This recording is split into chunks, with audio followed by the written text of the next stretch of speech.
আমি সময় কিছু করবো না।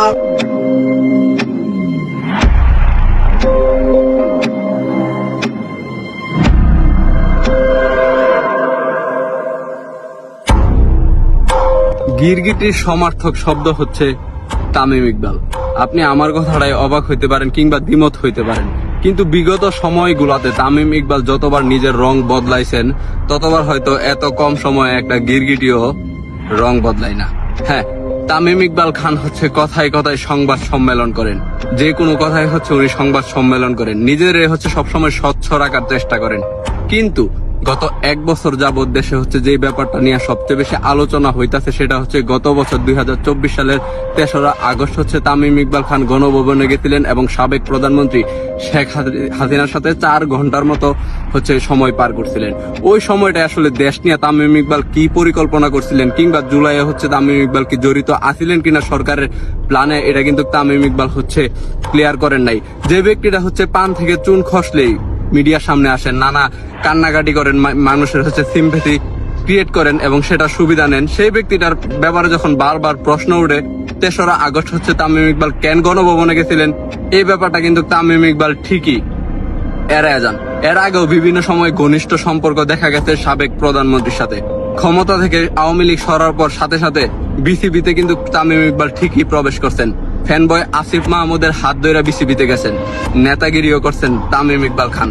কিন্তু যখন মনে হইলো আসলে এনসিপি কিংবা এই অন্তর্বর্তীকালীন সরকারের উপর ভরসা করে টিকা যাইতেছে না কিংবা এটা দীর্ঘমেয়াদী হইব না, বিসিবি সভাপতি হওয়ার ক্ষেত্রে তামিম ইকবাল হাত ধরছেন বিএনপি নেতাদের। বারবার দাবি করেন উনি রাজনীতির কেউ না, কিন্তু উনি রাজনৈতিক নেতা ইশরাক হোসেনের পাশে বসায়া হচ্ছে ওনার মতে বা ওনার পক্ষ থেকে বিসিবি ঘেরাওয়ের মতো এক দুষ্কর হচ্ছে হুমকি দেওয়া হয়।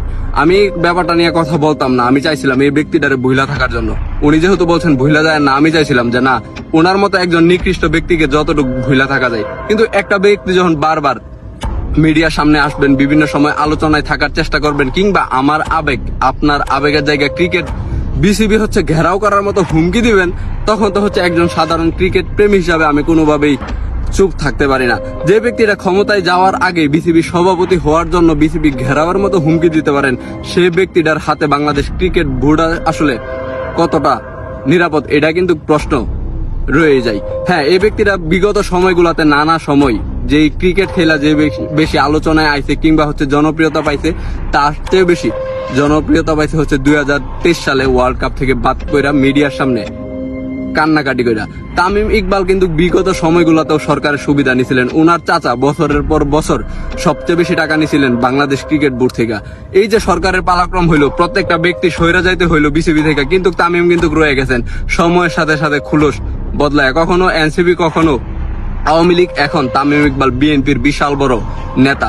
বর্তমান সভাপতিকে হুমকি দেওয়া থেকে শুরু করে হচ্ছে কাউন্সিলর গুম করে ফেলা, যে কোনো মূল্যে বিসিবির চেয়ারে বসা, অর্থের লোভ নাকি ক্ষমতা নাকি নিজের হচ্ছে সবসময় উচ্চতায় দেখতে চান তামিম ইকবাল খান, এটা হচ্ছে প্রশ্ন। কিন্তু তামিম ইকবাল খান সভাপতি হইলে আমাদের কোনো আপত্তি নাই, কোনো ক্রিকেট প্রেমীর আপত্তি থাকার কথা না। কিন্তু যে ব্যক্তিরা হচ্ছে ক্ষমতায় যাওয়ার আগে বিসিবি দখল করার মতো হুমকি দিতে পারে যার পক্ষ থেকে, এবং উনি রাজনৈতিক নেতা পাশে বসে রাখা বলে যে উনি রাজনীতির কেউ না, এই ব্যক্তিটা আসলে কতটুকু স্বচ্ছ কিংবা বিসিবিতে গেলে বিসিবির সাংবাদিকরা হচ্ছে বাংলাদেশের সাংবাদিকরা কতটুকু হচ্ছে আলোচনা করতে পারবো, দেখা গেছে হচ্ছে বেঁধেও রাখতে পারে, বাংলাদেশ ক্রিকেট বোর্ডের সাংবাদিকদেরকে হচ্ছে বেঁধেও রাখতে পারে। আর ওনারা হচ্ছে চ্যালেঞ্জ, আপনি ভাই এত স্বচ্ছ, আপনি কেন 3 তারিখে হচ্ছে গণভবন গেছিলেন, এই ব্যাপারটা একটু আসেন, আপনি আসেন। আর আপনার যদি সাহস থাকে অলরাউন্ডারে আমার সাথে বসতে চান কোনো আলোচনায় কিংবা টকশোতে, আপনি যত টাকাই লাগে আপনি যে কোনো জায়গায় তো ইন্টারভিউ দেন, পেড সাংবাদিক দেয়া ইউটিউব চ্যানেলে ইন্টারভিউ দিতে দেখি, আপনি অলরাউন্ডারে এসে এই ব্যাপারগুলো ক্লিয়ার করেন।